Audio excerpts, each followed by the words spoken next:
এমনিতে হিন্দুদেরকে আমরা নিরাপত্তা দিব, এমনি হিন্দুদের যেন কোনো অসুবিধা না হয় এই ব্যাপারে আমরা খেয়াল রাখবো। কিন্তু আমাদের উৎসব হলো ঈদুল ফিতর, ঈদুল আজহা, এমন ভাবে তাদেরও আছে অনেক ধরনের উৎসব আছে, কিন্তু মুসলমানরা ওই উৎসবের মধ্যে গিয়ে মুসলমানিত্বের জলাঞ্জলি দেওয়া যাবে না। কথা বলেন ঠিক কিনা? এটার নাম উদখুলু ফিস সিলমি কাফা। উদখুলু ফিস সিলমি কাফা।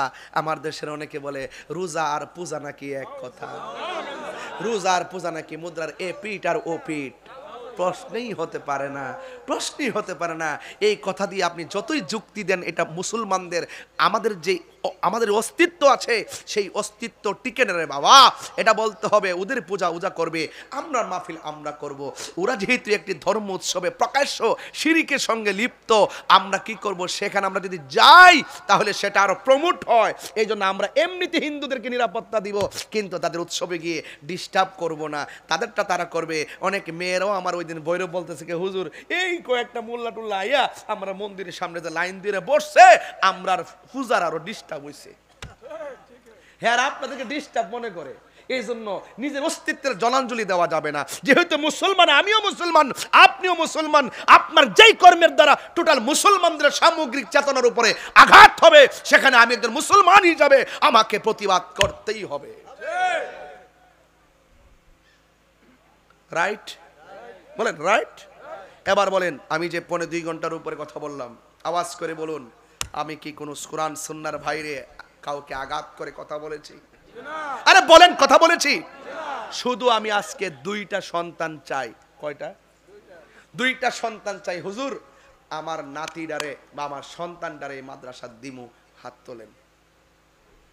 অনলি 2টা সন্তান চাই। আজকের মাহফিলের ওয়াজ থেকে নিয়ত করেন, কিতাব বুঝাইলাম, কি বুঝলেন? কে দিবেন? আপনার একটা সন্তান অথবা একটা নাতি এই মাদ্রাসায় দিবেন হাফেজ হওয়ার জন্য। নিয়ত করেন, না হইলে নিয়ত করেন, ওইলে দিবেন, তারপর নিয়ত করেন। কে দিবেন? একটা হাত তোলেন। আমার ডান পাশ থেকে একজন, বাম পাশ থেকে একজন। কে একটা সন্তান দিবেন মাদ্রাসাটা? হাত তোলেন।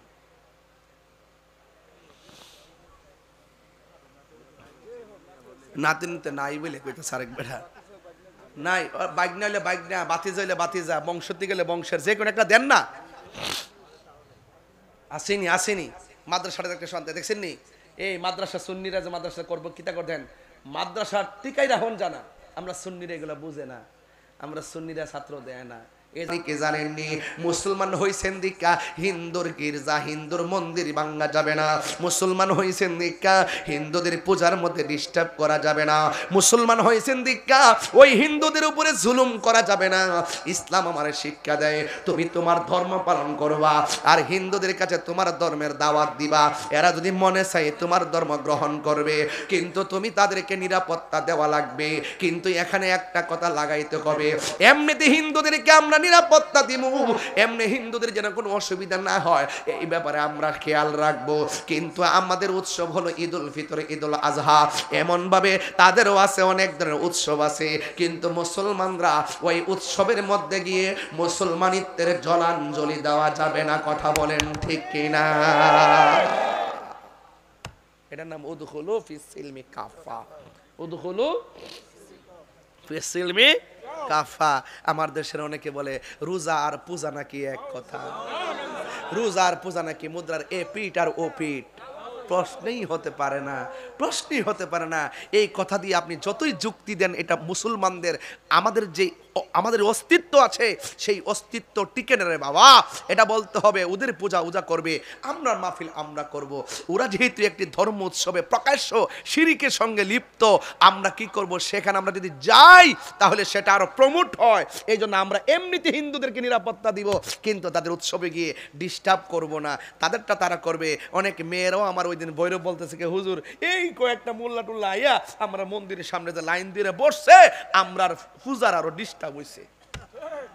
হ্যাঁ, আপনাদেরকে ডিস্টার্ব মনে করে, এই জন্য নিজের অস্তিত্বের জলাঞ্জলি দেওয়া যাবে না। যেহেতু মুসলমান, আমিও মুসলমান, আপনিও মুসলমান, আপনার যেই কর্মের দ্বারা টোটাল মুসলমানদের সামগ্রিক চেতনার উপরে আঘাত হবে, সেখানে আমি একজন মুসলমান হিসাবে আমাকে প্রতিবাদ করতেই হবে। রাইট বলেন, রাইট? এবার বলেন, আমি যে 2.5 ঘন্টার উপরে কথা বললাম, আওয়াজ করে বলুন, আমি কি কোন কোরআন সুন্নাহর বাইরে কাউকে আঘাত করে কথা বলেছি? আরে বলেন, কথা বলেছি? শুধু আমি আজকে দুইটা সন্তান চাই। কয়টা? দুইটা সন্তান চাই হুজুর, আমার নাতিডারে বা আমার সন্তানডারে মাদ্রাসা দিমু, হাত তোলেন। অনলি দুইটা সন্তান চাই। আজকের মাহফিলের ওয়াজ থেকে নিয়ত করেন, কিতাব বুঝাইলাম, কি বুঝলেন? কে দিবেন? আপনার একটা সন্তান অথবা একটা নাতি এই মাদ্রাসায় দিবেন হাফেজ হওয়ার জন্য। নিয়ত করেন, না হইলে নিয়ত করেন, ওইলে দিবেন, তারপরে নিয়ত করেন। কে দিবেন? একটা হাত তোলেন। আমার ডান পাশ থেকে একজন, বাম পাশ থেকে একজন। কে একটা সন্তান দিবেন মাদ্রাসাটা? হাত তোলেন।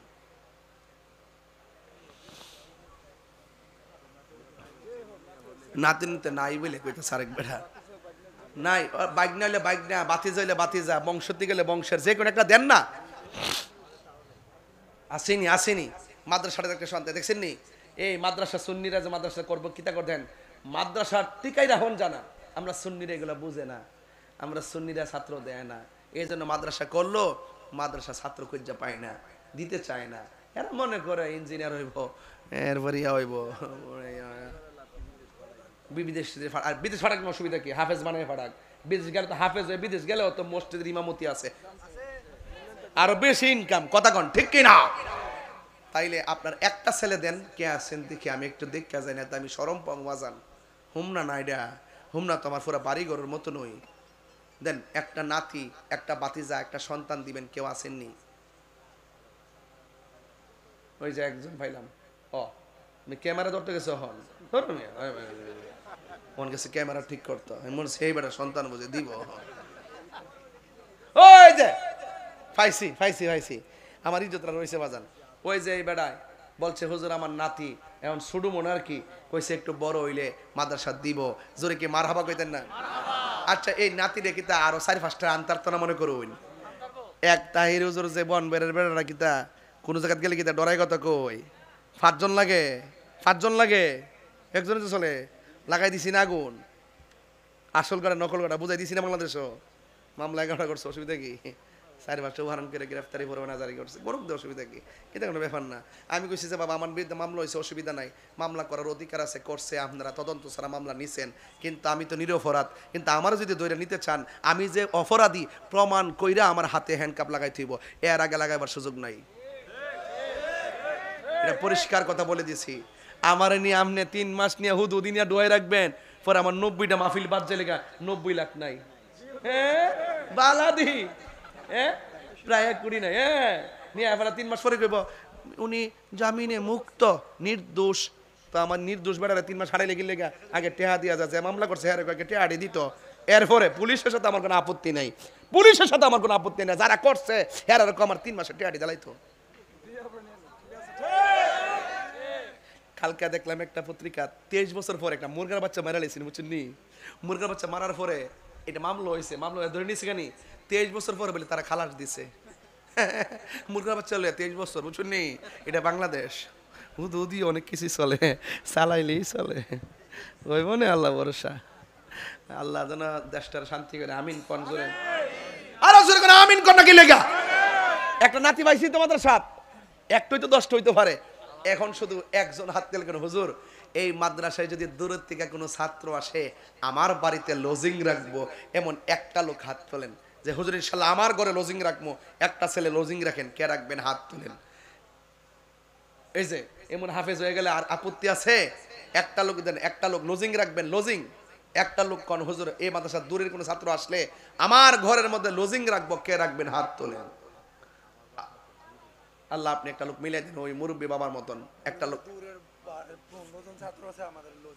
ও দূরের, দূরের প্রায় 15 জন আছে এলাকাত লজিং না? আচ্ছা ঠিক আছে, আল্লাহ যেন আরো রাখার তৌফিক দান করে। আমিন কোন।